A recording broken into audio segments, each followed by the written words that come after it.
यह अध्याय श्री हाफिज ठेकेदार और सुश्री बेला राजा के बीच एक साक्षात्कार का एक अंश है।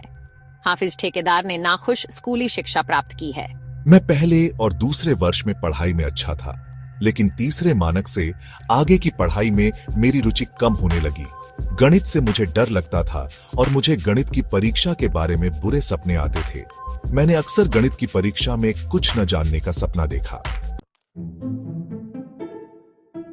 एक छात्र के रूप में मेरा खेल के प्रति अधिक झुकाव था और दूसरों पर प्रैंक खेलना था।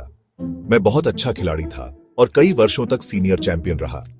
इसके अलावा मैं स्कूल में क्रिकेट टीम का कप्तान था।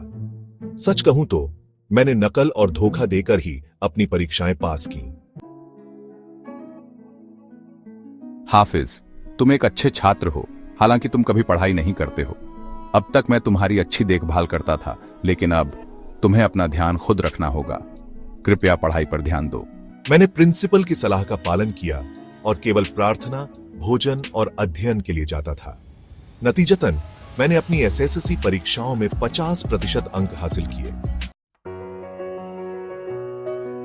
क्या आपको स्कूल में सजा दी गई थी? हाँ, मुझे लगभग हर हफ्ते डिब्बाबंदी मिलती थी, लेकिन इसका मुंह पर कोई असर नहीं हुआ क्योंकि मुझे खेलने में ज्यादा दिलचस्पी थी। इतना ही नहीं, बल्कि मैं समूह के झगड़े में भी लिप्त रहता था और गिरोह का सरगना था। मुझे याद है कि एक दिन जब मैं पढ़ाई करने के मूड में नहीं था, तो मैंने पूरे 1 घंटे तक चोर पुलिस खेला। स्कूल के बाद आपने क्या करने की सोची? स्कूल के बाद मैंने सेना में शामिल होने की कामना की, लेकिन मेरी चाची और मां ने मुझे पुलिस में शामिल नहीं होने दिया। कुछ प्रभाव के साथ मुझे जय हिंद कॉलेज में प्रवेश मिला। वहां मुझे फ्रेंच का अध्ययन करना था, लेकिन फ्रेंच में कमजोर होने के कारण मैंने अपने चचेरे भाई की मदद ली। उनके पति एक वास्तुकार थे और आखिरकार मैंने फ्रेंच सीखने के लिए उनके कार्यालय जाना शुरू कर दिया।